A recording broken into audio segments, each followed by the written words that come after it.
Hello everyone, welcome to the video. Salt here. Today we're going to be taking a look at the primary weapon, the Convectrix.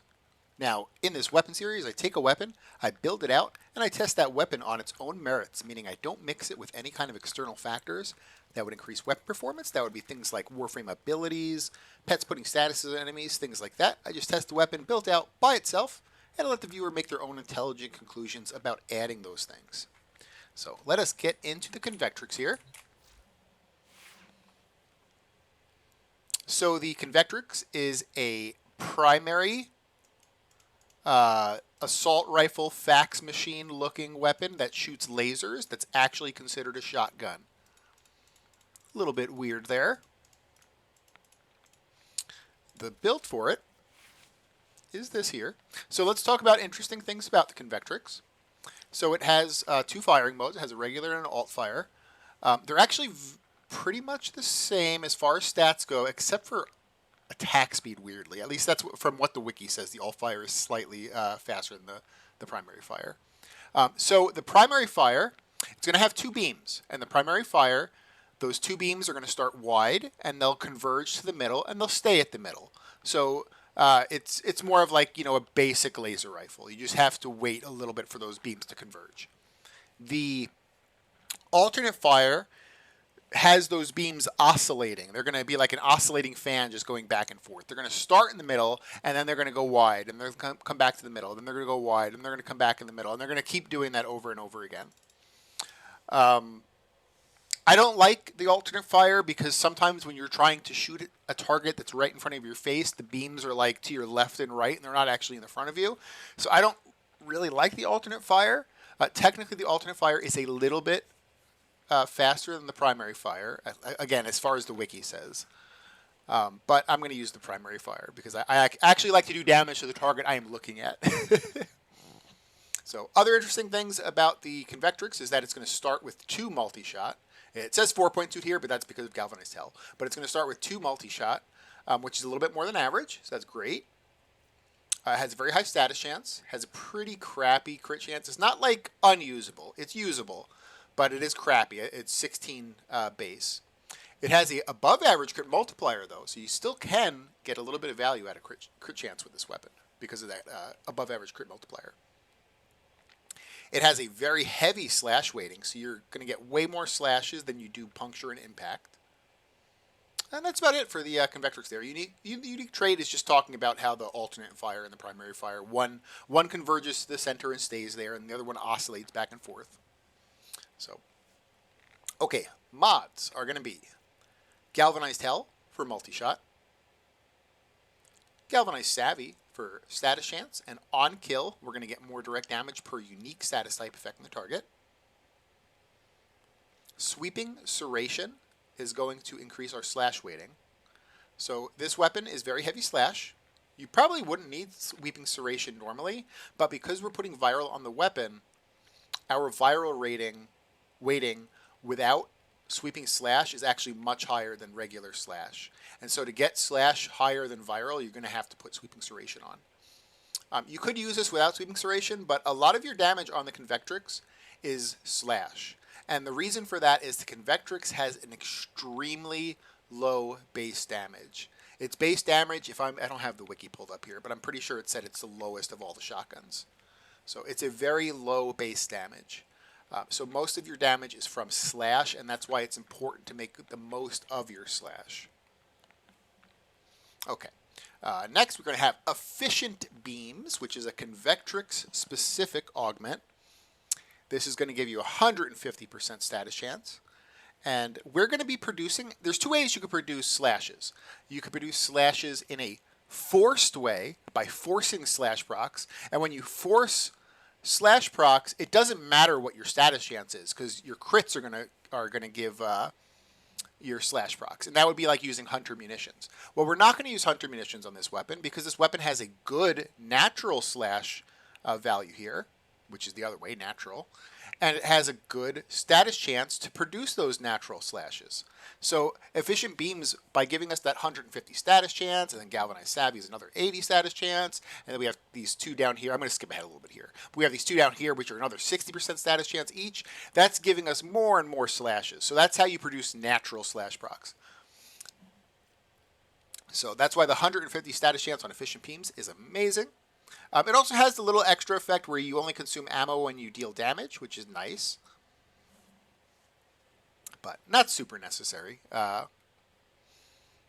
the 150 status is well worth it. Next, we're going to have critical deceleration. This is going to get our crit chance to about 50%. That's okay. It's good enough. You're going to get a lot of value out of it because it does have a above average critical damage multiplier. And Prime Ravage is going to increase that crit damage multiplier as well. So this is our crit chance, this is our crit damage. I don't do these builds with Rivens, but if you could get a Riven that would get you closer to that 100% crit chance mark, I mean, it would have to be really high, though, because of this base critical. So its base critical is 16. So I think to get, I'm trying to do the math in my head, like 16 times 3, I think it would have to be a 300% crit chance on your Riven to get you close to 100%. I still don't think that would be 100%. I think that would be like slightly under 100%. So if you could get a Riven with at least 300% crit chance, which could be hard, but it does have a really high Riven disposition, so maybe that might be like a top tier mod on the Convectrix here. So, okay. Then in the last two slots here, we're going to have Viral. Viral is going to be Toxic Barrage 60-60 and Frigid Blast 60-60. The reason we go for the 60-60s and not using the big, this one here, instead of using Prime Chilling Grasp over Frigid Blast, is because we really want those status chances because we're producing natural slash. We're not producing force slash, we're producing natural slash. So any amount of status chance is amazing for us. In the Exilus slot, we're going to go with Sinister Reach. The Convectrix, unlike most other shotguns, actually doesn't have fall-off damage, which is really nice. So we don't have to worry about using those fall-off mods here. Instead, we can increase its beam length, so it's going to be able to hit things further out. The other thing I didn't mention about the Convectrix that is unique to it is that it has a little bit of innate punch-through, which is really nice for shotguns and secondaries, because shotguns and secondaries don't have a great way to get punch-through like primaries do. Primaries have prime shred, which gives them fire rate and punch through. Shotguns and secondaries have really shitty ways to get punch through. So a weapon having innate punch through is really, really good for a shotgun. And then we're going to go Primary Merciless here in the Arcane slot. And it's just because most of our damage is going to be from slash procs. And Primary Deadhead, you could activate pretty easily early in Steel Path. But, like, it's going to fall off a lot quicker than it normally would because most of your damage is slash. And because of that, I think Primary Merciless just straight up beats it out. So they're both the same as far as the flat damage they give. They're both the same because of the flat damage they give. But they're 360% flat damage. Primary Merciless gives you 30 reload speed. And Primary Deadhead gives you...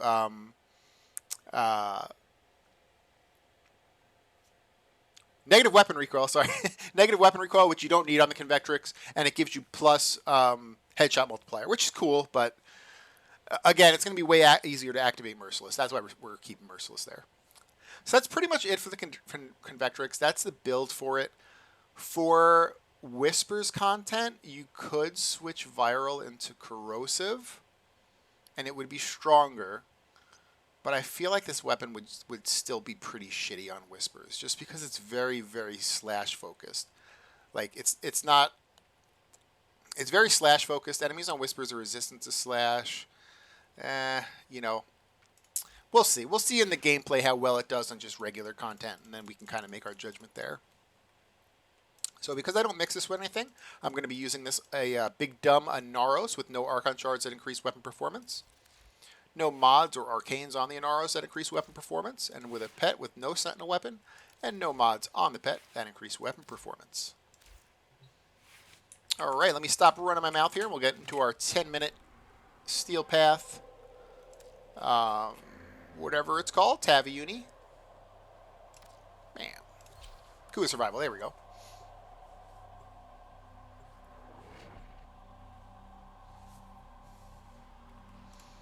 guys in the Discord sending me GIFs of dudes with bananas because I was eggplanting all their comments.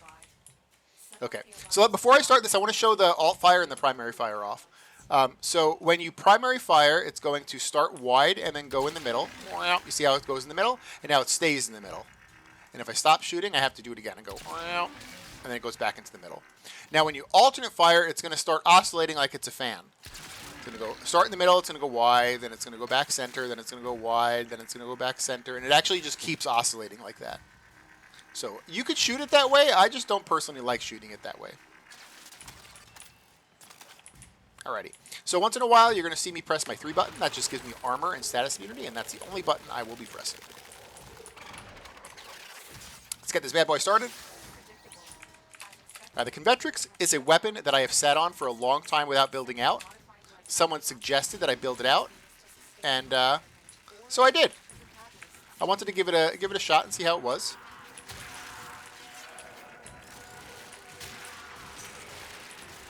There have been a few weapons that I've sat on for a bit, and they were actually amazing weapons that I maybe just assumed they were bad. The Penta I sat on for a very long time because I assumed it was bad. I heard everyone saying it was a bad weapon, and it was actually a very, very good weapon. Same thing with the Quelor. The Quelor I sat on for a really long time without actually building out. This weapon, however, I feel like it might actually be bad, but I guess we'll see at the end with the kill numbers. Just because it has a really, really low base damage. I even kind of, I was tempted to put friggin' Prime Point Blank on it. I was like, maybe it just needs more flat damage, but I think Sweeping Serration does more than Prime Point Blank just because it gets your slash procs, or slash status higher.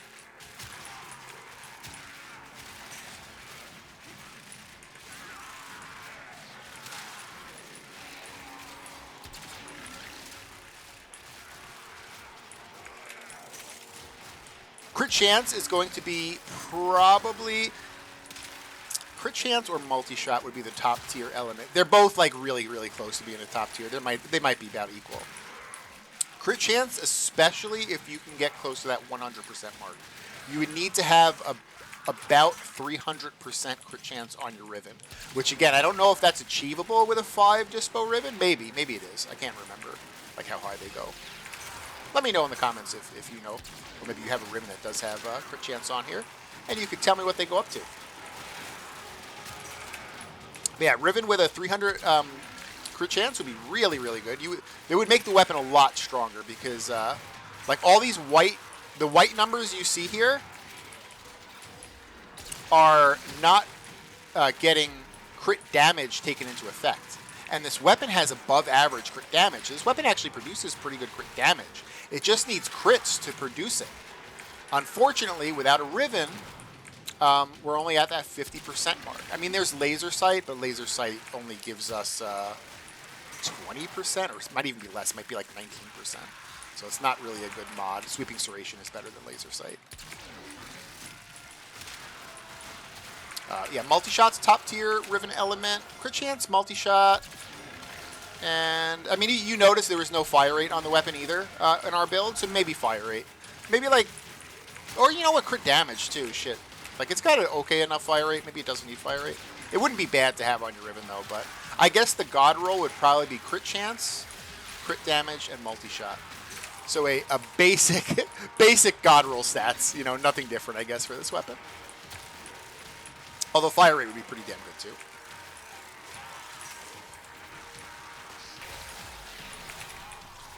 So next time we see, I haven't really been paying attention, but next time we see a Xmas, I'm going to see how many slash procs we get on him. Because this produces a metric butt ton of slash procs. Now, because of its low damage, they are the smallest slash procs in the world. But, you know, they could have like 100 on them. So they will eventually, through pure attrition, kill that target. So on the next Xmas, we'll see how many slash procs that thing gets on them.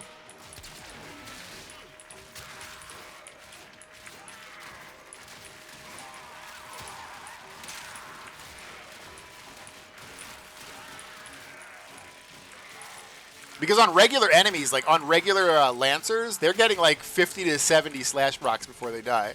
Which is crazy on a trash mob. Like that guy had almost 80 before he died. Okay, on the Acolyte, I am going to guess this is going to be absolute garbage tier. That's my guess. I never actually tested it against them. Let's see here. I actually think this will be so bad I'll be forced to switch to melee, but I'm not sure. Maybe I'll be surprised. And it's just because you can't stack statuses on Acolytes. You're stuck at only 4 statuses. And because of its low base damage, I think it's going to be pretty dookie. So far, it's actually better than I thought, but still pretty dookie. Let's see, he's right here. At least I got Misery. Misery's like the easy one. He only gets hard after a few Acolytes have died already, because then you can summon them.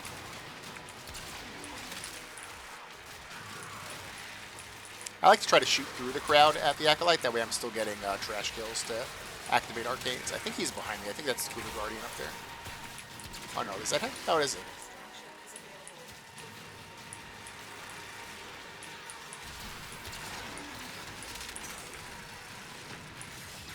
There are multiple red markers, and there's a Kuba Guardian. I'm going to try to kill a Kuba Guardian real quick, because he's going to annoy the crap out of me.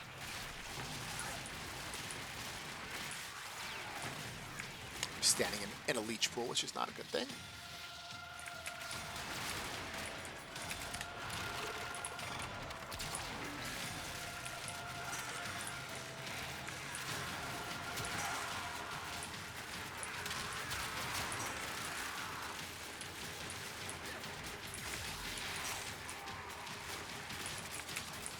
I'm going to run to that set of life supports there. We'll try to drag Misery with us. Misery might just live his best life with us. He might become like kind of our sidekick here. I don't think this is going to kill him in any kind of a quick way, so we're basically just going to... he's going to become our mascot for this video. It was doing a little bit better than I thought, though. I thought it was going to do so bad that I would actually have to switch to melee to kill him. It will eventually kill him. It's just not going to be a good Acolyte killer. Which is okay. I'm okay with a weapon that's bad at killing Acolytes. I'm not okay with weapons that are bad at killing Xmas. And this is pretty good at killing Xmas because of the crazy amount of slash proc, so at least we have that going for it. Acolytes is not too bad because you can just switch to your melee and kill the Acolyte in like a second and a half. So like being bad at killing Acolytes is not the end of the world for a weapon. Let's see this guy here. I think I saw 101 slash procs before that Xmas died.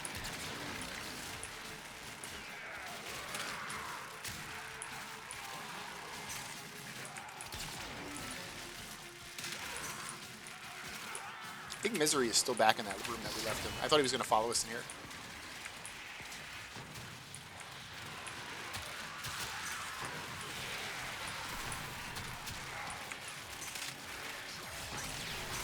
Again, I saw 103 slash procs on that Xmas before he died. I think that's Misery finally coming.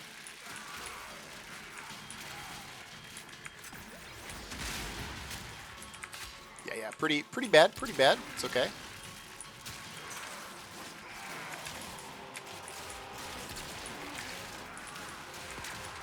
Why does he keep running into like that other room? I wish he would come in this hallway. I'm trying to be a hallway hero here, Misery. I'm trying to get some trash kills while I fight you. And you want to make me go into that room?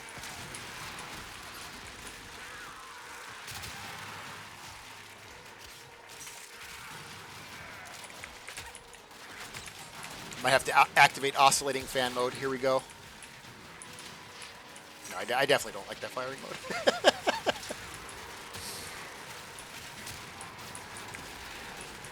Activate oscillating desk fan mode. Engaged.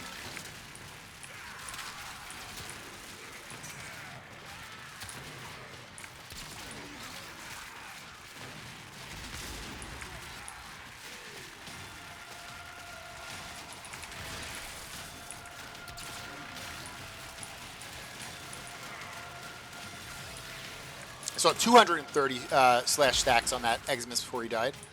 So, you know, again, it produces crazy slashes. They're very small slashes. They're not like, you know, 100 of these slashes basically equal like one dread slash. But, you know, they do add up. They do add up.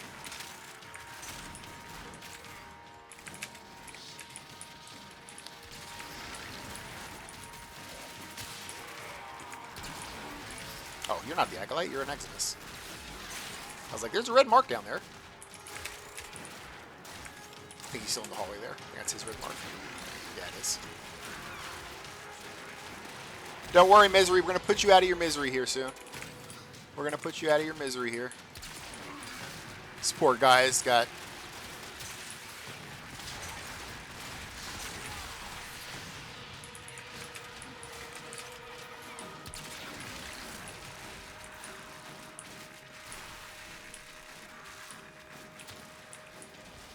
He's almost gone. He's almost gone. We're almost at 10 minutes. Hopefully we can kill him before 10 minutes.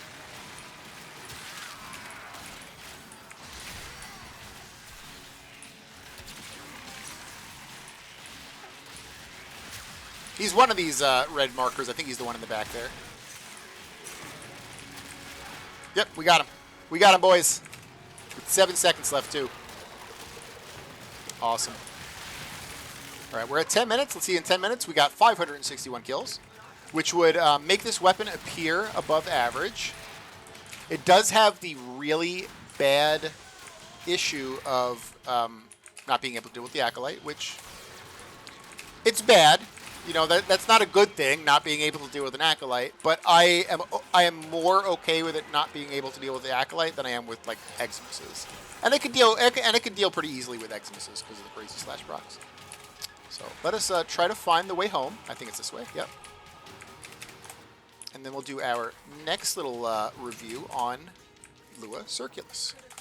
We'll see how it does there. Extraction is your best option. I hate this part of the map. I've been on this part of the map 1,000 times, and I still get lost. There we go. I hate that tile set on Kua Fortress.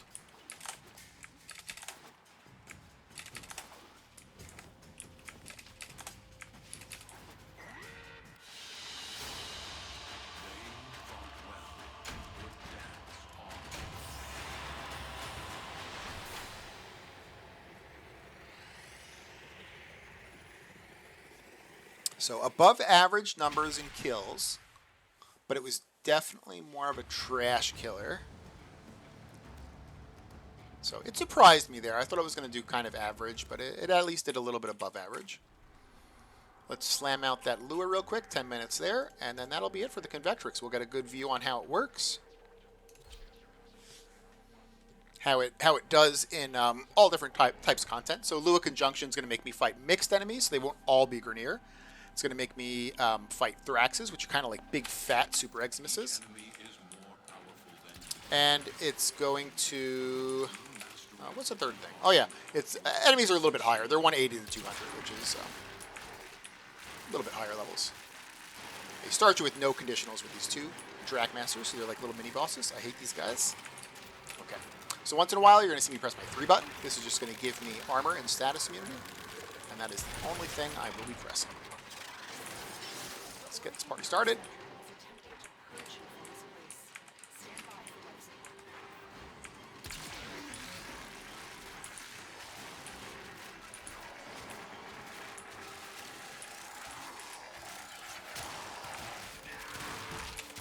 I wonder, and you know, maybe this is something that people in the comments maybe can help me or other people with.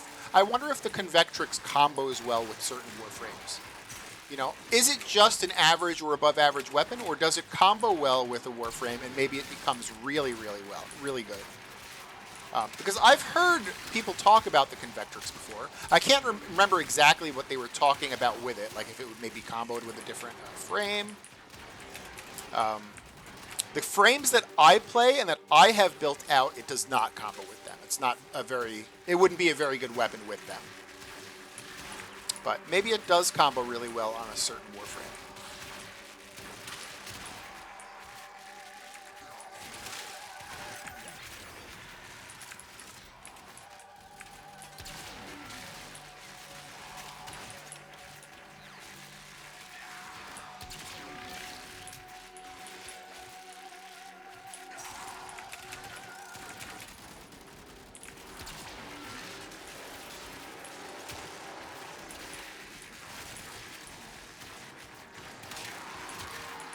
We're getting close to 1,000 subs. I'm super excited about it. I have the stuff for the hot tub stream set up for the 1,000 sub mark. I know everyone else will be excited about that stream.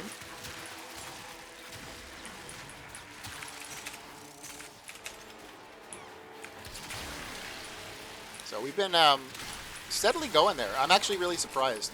When I first made the channel, I had assumed that for the first year I was basically just going to be making content for myself. And that, you know, I would like be sitting at like, you know, 10 or 20 views for each video for like the first year until maybe I got like some traction. And for like the past, I don't think it's been 6 months yet. I think it's been like 5-ish months. I think for 5 months, you know, I'm almost at 1,000 subs. So I'm very thankful for everyone for watching and for tuning in and listening to my rants and to my builds.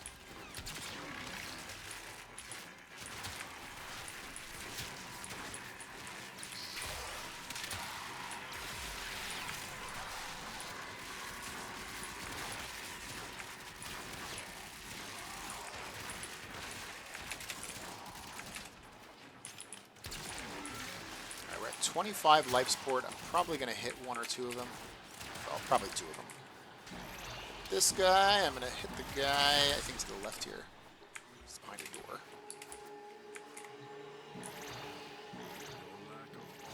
Arbiters of Hexus are attacking me. It's okay. I'll take him on.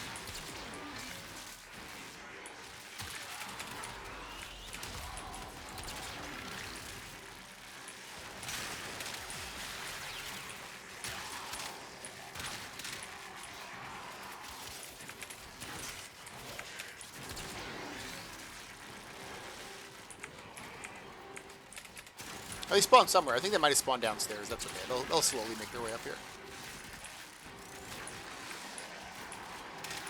So average weapons sometimes fail at the 5-minute mark with fighting the Thraxes. And it's usually because Thraxes and the Acolyte usually spawn at about the same time.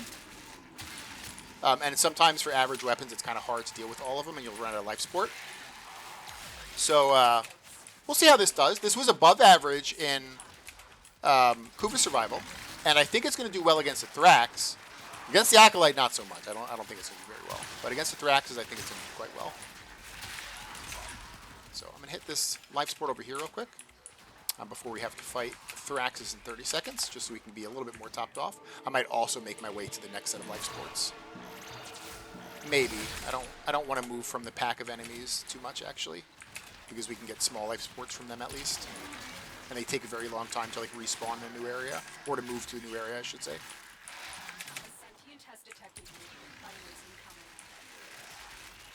Alright, let me get my armor and status immunity set up, ready for Thraxes. If we get Thraxes and Acolytes, Thraxes are going to be main priority. Because they actually suck life support.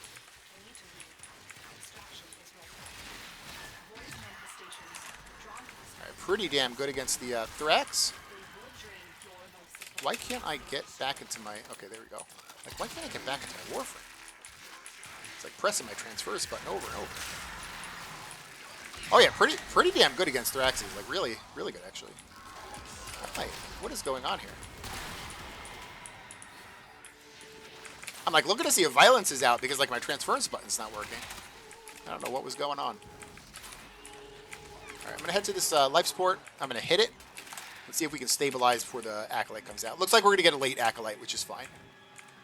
On Lua Conjunction, I either like to get an early Acolyte or a late Acolyte. That way we can fight Thraxes by themselves and not have to fight them with the Acolyte up. So because of the crazy amount of slash procs, it was actually pretty easy to kill the Thraxes.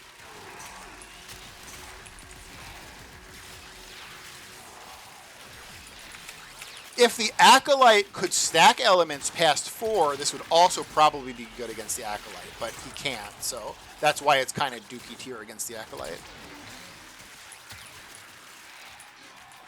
But in my videos, I just test the weapon by itself. Like, in your actual gameplay, you could just switch to your melee, whack the Acolyte a few times, he's dead, and you're good to go. It's just that I like to show the weapon in all its goodness and badness. And pretty good on damn near everything except for the Acolyte.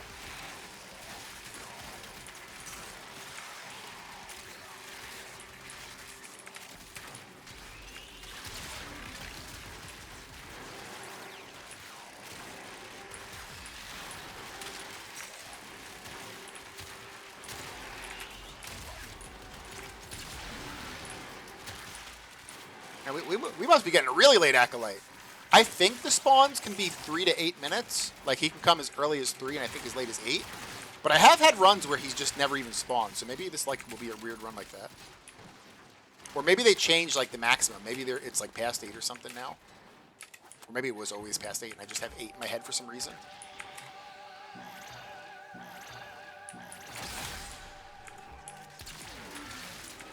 Oh shit, it's these balls. That's what was knocking me all over. That's why my operator was all screwed up. Friggin' balls just slapped me in the face. Get the fuck away from me. Oh my goodness. This is like high school all over again.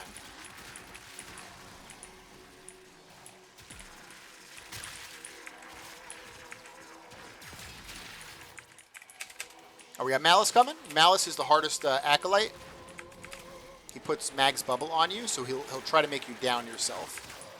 So he put Mag's Bubble on me, I have to roll, and if you see there's a light green bubble there, so I drop the bubble. So now it's safe to fight him.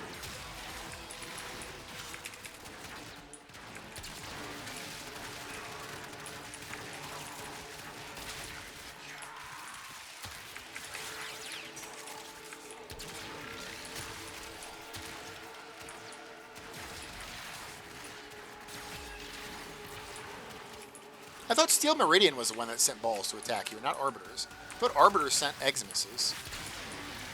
Am I going nuts? Oh my goodness, he put a mag bubble on me again and I was too busy running my mouth instead of paying attention. I even said it too. I was like, he can make you down yourself. And then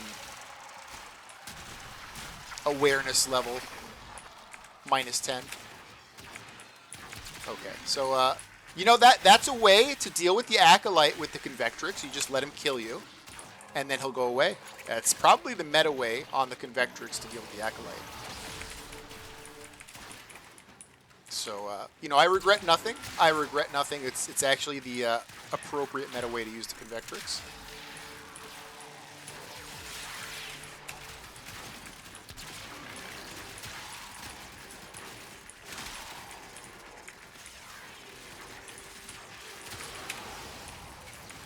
We got 30 seconds left, and we'll see where we are for kills. On Lua Conjunction, you expect to get about 100 less kills than you did on Kuva Survival, just because you spend a little bit more time fighting bigger enemies. So we'll see. We got like, what, 550-ish on Kuva, so maybe 450-ish we're looking to get here for it to be like kind of consistent with what I'm saying.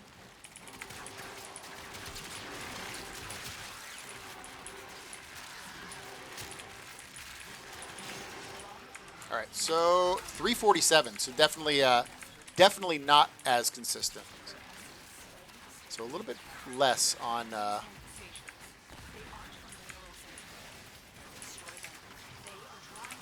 this one here. Let me see if I can try to... Will I get that in time? Nope. Okay. That's okay. That's okay. Let's head to Extraction, and we'll head out of here.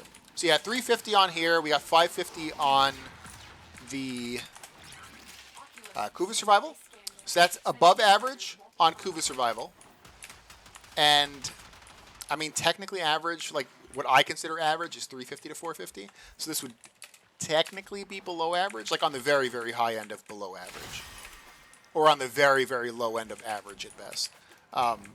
So maybe you could, like, if you were to just take both of those, like, all right, one was above average, one was below average. So maybe it's an average weapon. Maybe it's just an average weapon. It has the negative of being complete dookie tier against the Acolyte. So that, like, that kind of is more of a hit to it. So it's an average weapon with a little bit more of a negative because it's kind of crappy against the Acolyte. So, yeah. I still think it's a fun weapon. I think it's fun. I think it's worth building out. If I remember correctly, you can just get this straight from the dojo. So, like, if you're a new player, you can just pick this weapon up and be doing pretty decent in Steel Path. The way I rate weapons is like an average weapon, even though it's average, and it's not a meta torrid killing rooms in like half a second. Like an average weapon is still going to get you through like the Steel Path Star Chart. You can still do Steel Path Endurance with an average weapon. You can go 4 hours into a Steel Path Survival with the Convectrix. It's just that if someone's on your team with a Torrid, he's going to be pooping on you. Like that. That's a meta weapon. He's going to be pooping on your kill count. But you're still going to be able to function pretty damn well with an average weapon. So that is the Convectrix, the fax machine coffee maker gun. I don't know. This is just big ass like blocky looking machine. So yeah. So that's it. If you guys liked it, consider giving it a like. If you haven't subbed yet, consider subbing or tell me what I can do to earn your sub. And thanks so much, guys. I hope you guys have a good day. All right, bye.